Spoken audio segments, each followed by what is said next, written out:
Sabbath day to keep it holy. Yes. Remember the Sabbath day to keep it holy. Yes, sir.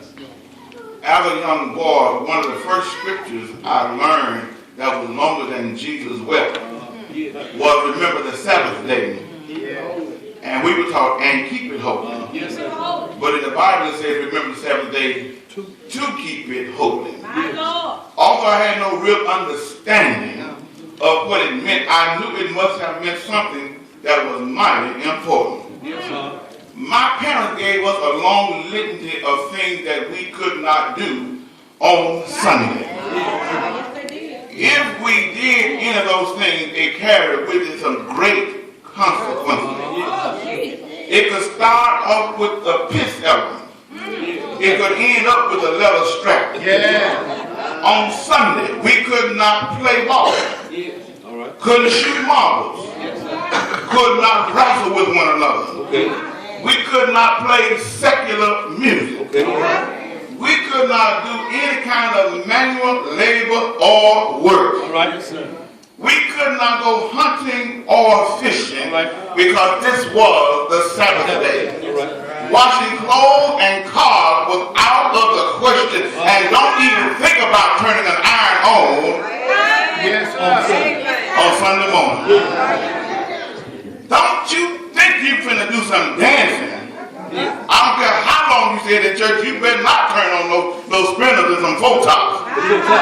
All right. As Fix it children, up, Dr. John. the Sabbath day, or in our case, Sunday, was a day of things that we could not do. So what could we do on Sunday? All right, Reverend, all right. We all sat down and ate together as family. Breakfast, dinner, and supper. On Sunday, it was mandatory, it was required that every person in the family came to the table and we sat down as a family to eat. All right. We had Sunday school every single Sunday. Rain or shine, sleep or snow. Yes, sir. It was a mandate. If you live in a criminal house, you going to Sunday school. Come on now. It was no doubt in our mind we were going to Sunday school. And then we had church. Our day we had church was the second and fourth Sunday. All right, all right. All right. It ain't always been like it is now when we have church. And on the first and third Sunday, we still went to Sunday school and then go to church somewhere else. Because part of the fellowship community was on your off Sundays, you fellowship with other churches. We ended the day after going to church, we would have a 3 o'clock program, and we still 3 o'clock in a lot of places even now. Yes, sir. And at the end of the 3 o'clock program, we had to conclude our church day by attending BTU. And for those who don't know what that is, that's not but misspelled, that's Baptist Training Union. All right, Dr. John. The intentions of our parents were for us to be a character and a consciousness of godly expectations. They intended for us to honor what they respected and believed. Remember the Sabbath day to keep it holy. 6 days shalt thou labor and do all thy work, but the seventh day is the Sabbath of the Lord thy God. In it thou shalt not do any work. Thou, thy son, nor thy daughter, thy manservant, thy maidservant, nor thy cattle, nor thy stranger that is in thy gate. We did nothing on the Sunday of the Sabbath that resembled anything called work. All right, all right. All right, Doc. All right, Pastor. Some of y'all can remember when parents cooked on Saturday night because you didn't cook on Y'all like I'm making this stuff up, but it's a lot of truth. Are you right, Reverend? As 21st century Christians who are trapped in this digital world of technology, The information highway is running rampant all over the world, and the increase of cyber crime, not much has changed since the restorative days of Nehemiah. One of the things this text seems to show and teach us is that the walls of Jerusalem had been complete, and they will begin to restore the city, the temple, the community, and their families. But somewhere along the line, they got caught up in what we now call economic recovery. All right. In the text. In those days, saw I in Judah some treading wine presses on the Sabbath and bringing in sheaves. Now, for those who don't know what that is, that's when you would bring the grain in that's already been bagged up. All right. And laid in ashes, you load in the truck now, y'all. Also, wine, grapes, and figs, and all this stuff is going on the Sabbath day. Another way of understanding what Nehemiah is saying in our context, it was in those days, I saw people working in Walmart. Yeah. Macy's and the mall. They were loading trucks like FedEx, UPS, and the United States Postal Service. They were bringing and selling garments, groceries, household items, and the like in a city that was a tangible reminder of our place of worship and our purpose for worship. Some years ago, when it was fashionable, Fred's Dollar Store had a sign on their windows that said, "We do not open on Sunday, close on Sunday," and they had a nice sign that said, "The day is more important than the dollar." My Lord. But after watching the competitors take money from what could go into their account, they watched customers leave their store, going to other stores that weren't open on Sundays. Now Fred Dollar Store, who said the day was more important than the dollar, is now open every single Sunday. What happened to the day? The day is the same, but the dollar got busy. Yeah.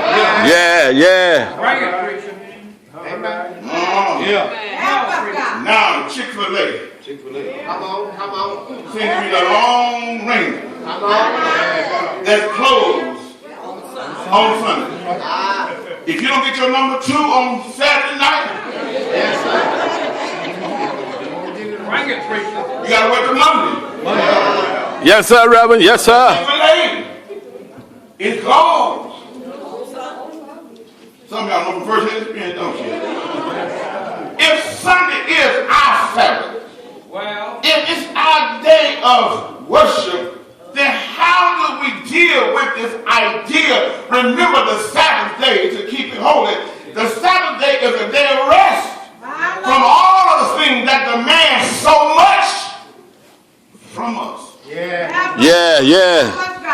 Have anybody in here, other than me, have ever had a week that was like trying to go uphill, where somebody pouring oil on your heel and put a mule on your back and expect you to climb the hill, Reverend. and then they cut the rope while you're trying to. Have anybody ever been like that? Other than me? Yes, sir, Reverend. Yes, sir. And the best part of Friday was I didn't have to go back until Monday. It wasn't like I got paid. Just no, I ain't got to go back. But some folks, they feel that way on Saturday. I ain't got to get up in the morning and go nowhere. My Lord. I don't know about y'all, but sometimes on Sunday morning, I be in the bed and look like the bed can hold me so tenderly on Sunday morning. The pillow's so soft on Sunday morning.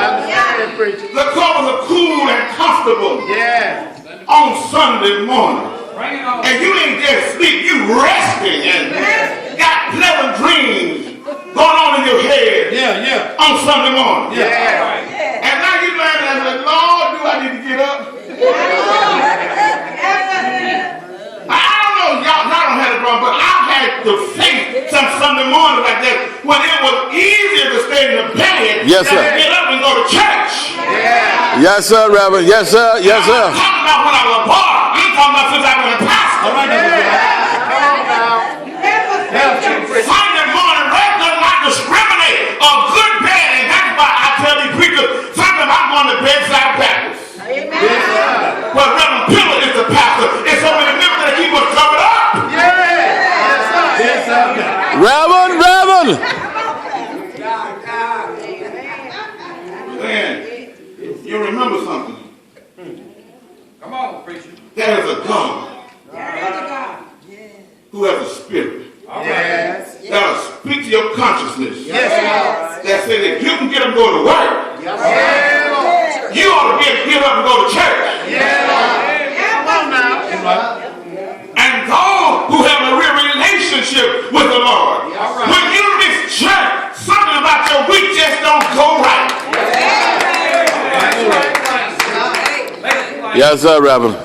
There are some folk, they can miss church and don't nothing change in their life. But when we miss church, I mean, you can be sick and miss church. Your recovery just don't feel right. I feel right, Dr. Joe. I'd rather be at church sick than to be at home. Wait. Yes, sir. Yes, sir. What does this Sabbath mean? I've come to discover it's not a day with a lot of rules and stuff we can't do. But the Sabbath day is our precious time that we set aside where we worship God in spirit and in truth. All right. This question has been presented to me by some of the fine folk, the Macedonian Baptist Church, who have to work on Sundays from time to time. And they've been saying, Pastor, is it a sin to miss church because you have to go to work? My Lord. I say it's not so much as a sin, but sometimes what we can't find ourselves in is a necessity. If you hold true that Sunday is an important day to you, and you convey that to your co-workers and your supervisors, they will begin to respect and honor what you respect and honor. Now here's the key. You can't cut up all week long, run with the fellas, hang out in the break room, shoot the crap, and then expect on Saturday, I don't work on Sunday. Your lifestyle has to be on record. Right, Dr. Joe. Yeah. Really about your father. Right, Pastor. And when you start speaking, you don't bust the supervisor out in front of everybody. I don't want to work tomorrow. You go to him one-on-one and try to work something out. And say, I don't mind coming in late. Can I go to church first? And then. Yes, sir, Reverend. Yes, sir. But here, more importantly, what we understand is that in the text, the problem was they were doing stuff for profit on a day that was set aside for prayer. You have the purpose in your heart what is important to you. That's right, Pastor. When it comes to your worship with God. That's right. People have asked, how do you give your first fruit and your tithe and offering when you get your check? Money's already been taken out. I said, not on mine. Because before they even cut my check, I have purposed it in my heart that this is going to be what I'm going to give to the Lord's house. That's right. I purpose that in my heart that whatever I get, God comes off the top. When I get what's left over, I didn't do the others I got it, but in my heart, it comes off the top. All right now. Pastor. Glory to God. When you talk about worship, what's in your heart? See, many of us we caught up that we got to be here on Sunday, and it's a good place to be, but when your work prevent you from being here on Sunday, what's in your heart? That's right. Preach, Reverend. Preach. Here, we need to understand that God is just don't show up on Sunday morning. No. You got another day in the week. That's right. Why don't you go to bed earlier? So you can get up earlier and spend some time with God in the morning. That's right. People are often trying to figure out what is worship. And I came up with a nice contemporary contemporary definition of worship, the Bible says that you're going to worship God in spirit and in truth. Yes, that's true, but what does that really mean? It means that you got to have some personal boo time with God. All right, Reverend. All right, Reverend. Now, those of y'all who got some boos, you know what I'm talking about, don't you? You shut out everything else and everybody else because this is a time for you and boo. Yeah, Lord. You don't take no phone calls. That's right. You don't answer no doors. You don't answer no windows. You don't answer nothing. Yeah, Lord. Because you spend this time with your boo. Oh, yeah. Some of y'all, I'm looking at, I hope your boo's the one you married to. Yes, Lord. Yes, sir. If not, we're going to have boo counseling at the church. Right after the funeral.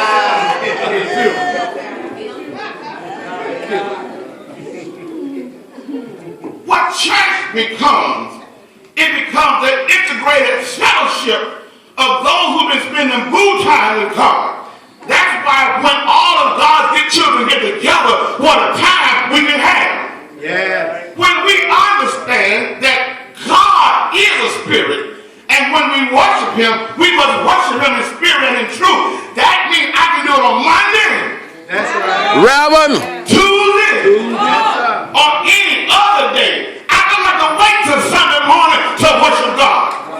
But because I am a worshiper of God, I'm going to meet where the people of God meet, where I can meet with him. That's right. Yeah. There are some people who can't come on Sundays. Not because they're working, but because they are caregivers for loved ones and their families. That's right.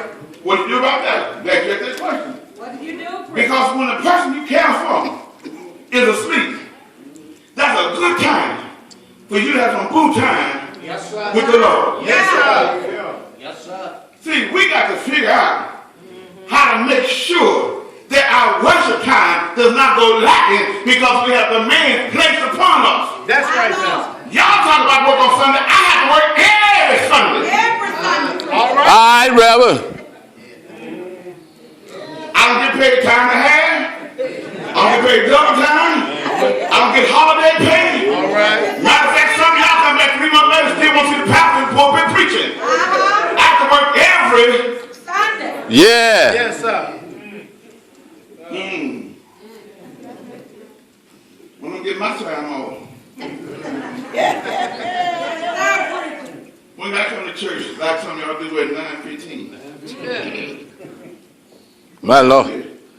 My Lord, Reverend. 2 months at a time.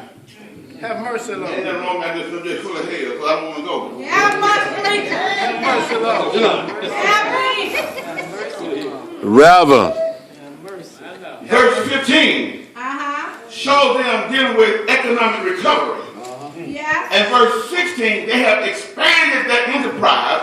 Now it is inviting and involving people from foreign countries. They're bringing them inside of the city of Jerusalem in the temple where they're now trying to exchange and make this a shopping center when it ought to be a worship center. All right. Some stuff that goes on in the world ought not go on in the church. That's right. That's right. Sometimes if we're not careful, y'all, economic recovery can lead to spiritual disaster. That's right. You get so busy chasing a dollar. Yeah. You forget about what the dollar got on it. In God we trust. Yeah. You got to trust God when you don't have a dollar. That's right.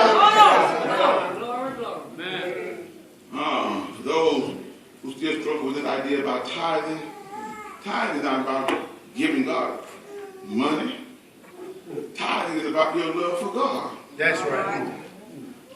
Any woman that you have ever loved, brothers, Yeah. All now right. you say woman. Yeah. About that. And sister, for any man you ever loved, man, let's be clear about this, y'all. Yeah. When you love someone, Yes, sir. you're going to find a way to give. That's right. Because what love does, it makes you give, even that which you don't have to give. That's right. It'll do it. Reverend, you said something in here. It'll do When you it. got to give out of duty, as soon as the duty is not required, you quit doing. But when love is the motive, it don't matter how you feel. You do it because it's a part of the loving relationship. That's it. All right, Pastor. Help us, Pastor. Man. Some years ago, my wife saw a commercial on TV. They were having a furniture sale at the time, Richway Gallery Furniture Store. And she got all in her mind, we're going to go get some new furniture. Ain't asked me nothing. And had the nerve to start getting dressed like she going somewhere. Reverend. Still hadn't asked me could we go.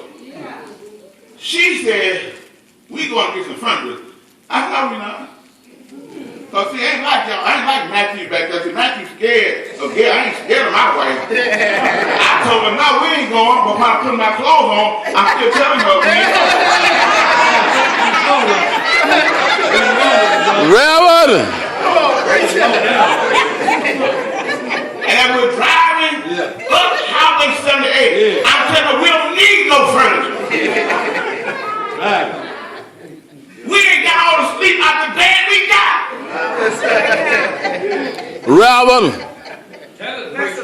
And putting up on the parking lot, I'm still telling her, I ain't getting no furniture, and you ain't getting that neither. I put my foot down. Put it down, Reverend. Put it down. And while signing the credit application, I'm telling the settlement, we ain't taking nothing with us. Reverend. I ain't like you guys. Have mercy, Lord. I mean what I do. And when they back the truck up to the house, they get the wrong address. Yes, sir, Reverend. Yes, sir. Y'all ain't said amen one time. What y'all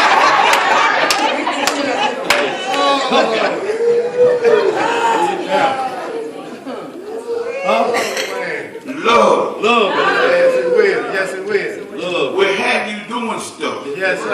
that you said you wasn't going to do. Yes, sir.